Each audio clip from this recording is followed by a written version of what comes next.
Então, nós hoje estamos começando o capítulo 6. Jesus ficou ali, passando umas 3 semanas, né? Que nós ficamos.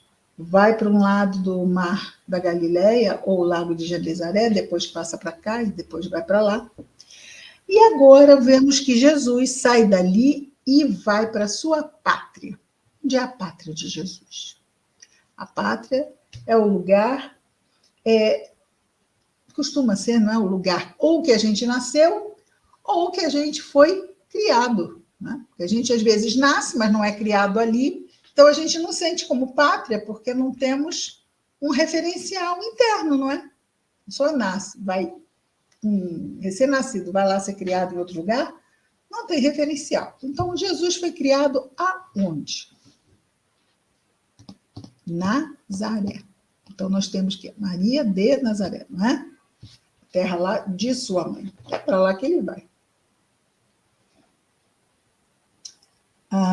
Belém, ele nasceu em Belém, Jesus, não é? Belém era a terra do pai.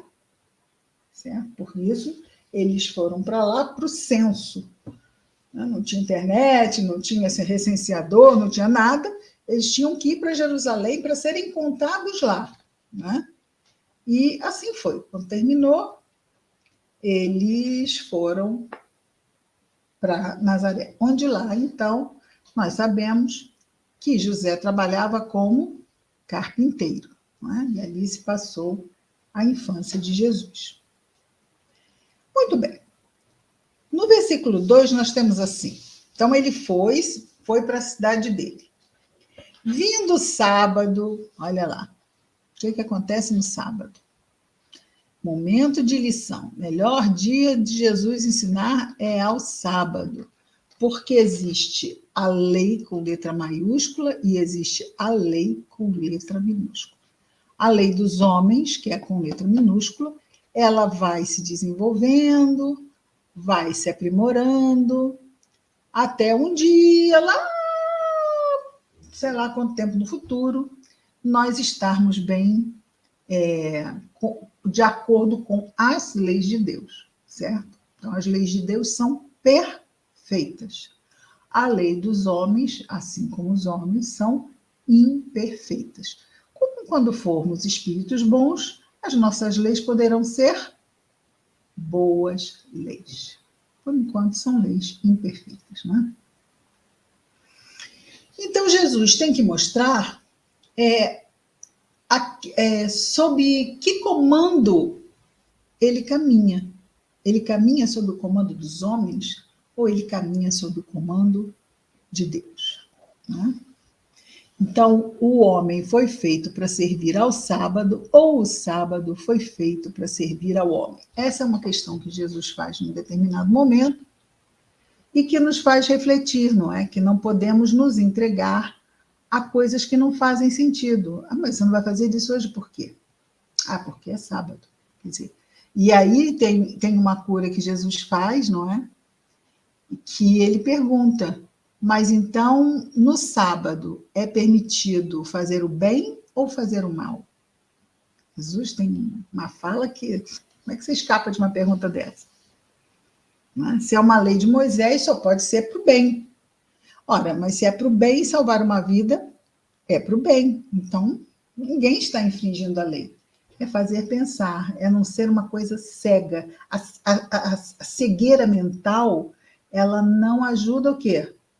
A pessoa raciocine, que haja bom senso. Muitas coisas são feitas porque são feitas.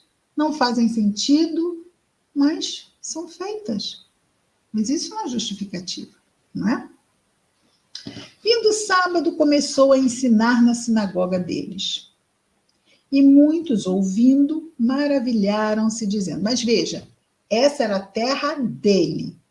As pessoas que o ouviam e que o viam, as mais velhas, ouviram crescer. Tudo bem? Viram Jesus crescer. Olá, Nilza, seja bem-vinda. Então, é uma terra diferente das outras, porque nas outras terras ninguém tinha visto Jesus. ele apareceu naquela cidade, antes não tinha ido, certo?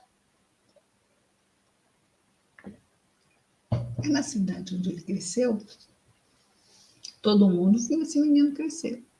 Era um menino, todos viam com uma vida normal, e que de repente vem falando coisas, fazendo maravilhas, e eles ficam um pouco, o que vocês acham que eles ficam? Ficam mais crentes ou desconfiam? Esse aí, aquele lá? Será que é isso tudo mesmo? Eu via um menino comum, corria para cá, para lá. E aí, então, muitos ouvindo, maravilhavam-se, dizendo: de onde lhe vêm essas coisas? Que sabedoria lhe foi dada? E tais prodígios acontecendo através das suas mãos? Ou seja, questionavam tudo de bom que Jesus fazia. No versículo 3, não é esse o carpinteiro, filho de Maria, e os irmãos Tiago, José, Judas e Simão? Quer dizer, os irmãos de sangue, certo? Os filhos de Maria. Maria não teve só Jesus, teve outros filhos. E é claro que aqui só é dito o nome dos homens, né? Mulher, não há necessidade, né? Não há necessidade.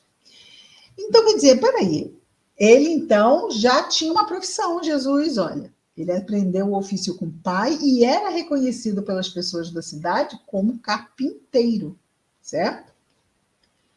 Não é este o carpinteiro, filho de Maria, e os irmãos Tiago, José, Judas e Simão?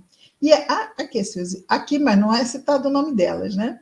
E suas irmãs não estão aqui junto de nós?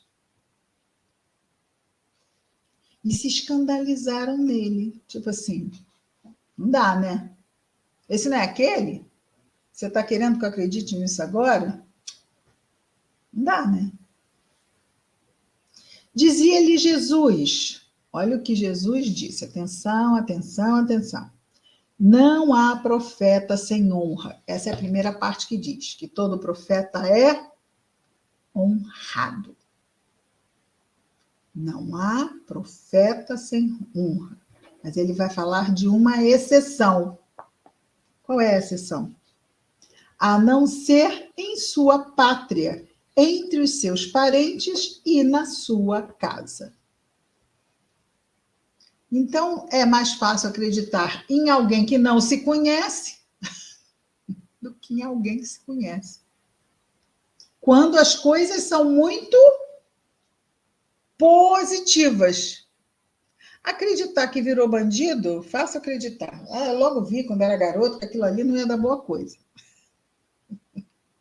Mas acreditar que aquele ali que parecia que pessoinha comum virou fazendo prodígios, maravilhas. Então, todo profeta é honrado e Jesus era tido como profeta. E ele mesmo aqui se reconhece como tal, porque responde a eles desta forma para ser melhor entendido. Tá? Ele nem está pedindo para ser visto como Messias, mas para ser reconhecido como profeta. Porque ele fazia coisas que davam a ele esse título. Era natural. Faz isto, então é isto. Faz aquilo. Então, ele era um profeta. Mas não podia ser reconhecido na própria terra. Por causa de quê? As pessoas não acreditavam, não tinham fé.